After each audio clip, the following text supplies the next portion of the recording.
अस्सलाम वालेकुम बच्चों, कैसे हैं आप सब। तो बच्चों हम पढ़ रहे हैं रहमते आलम। तो कल हमने इस मश्क के 6 सवाल जो हैं वो हल कर लिए थे। आज हम पढ़ेंगे क्वायद के बारे में, और क्वायद में हम पढ़ेंगे वक्फा के बारे में कि वक्फा जो है वो कहाँ पे इस्तेमाल होता है। तो बच्चों जब कई लफ्ज़ों में सकते का इस्तेमाल होता है तो आखिरी टुकड़े से पहले वक्फे की तवालत कदरे बढ़ जाती है। तवालत का मतलब क्या होता है? तवील। जुमला जब लंबा हो जाता है तो हम उसको कहते हैं तवील। तो तवील की जो जमा होती है वो है तवालत। तो ऐसे मौका पर हम क्या करते हैं? वक्फा की अलामत का इस्तेमाल करते हैं। मिसाल के तौर पर टोट बटोट की मोटर कार, टोट बटोट ने खीर पकाई, टोट बटोट एक अफसर है। अब यहाँ पे हम जो है वो वक्फा का इस्तेमाल करेंगे और हम ये वाली अलामत यहाँ पे लगाएंगे।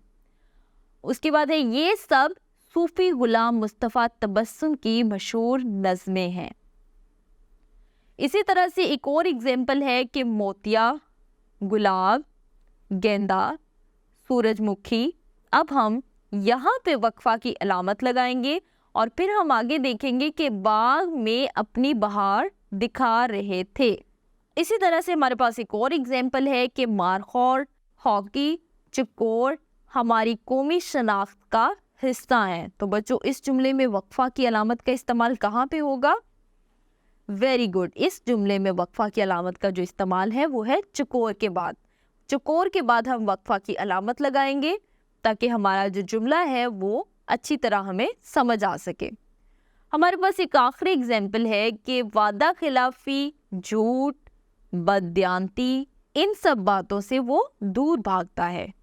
तो बच्चों इस जुमले में भी हम बददियानती के बाद वक्फा की अलामत का इस्तेमाल करेंगे ताकि हमारा जो जुमला है वो मज़ीद क्लियर हो सके।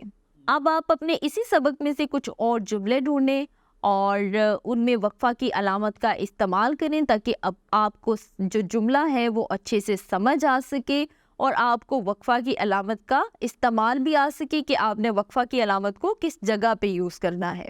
तो इसके साथ ही मुझे दीजिए इजाज़त। तो बच्चों कल हम पढ़ेंगे सवाल नंबर 8 के बारे में। अल्लाह हाफ़िज़।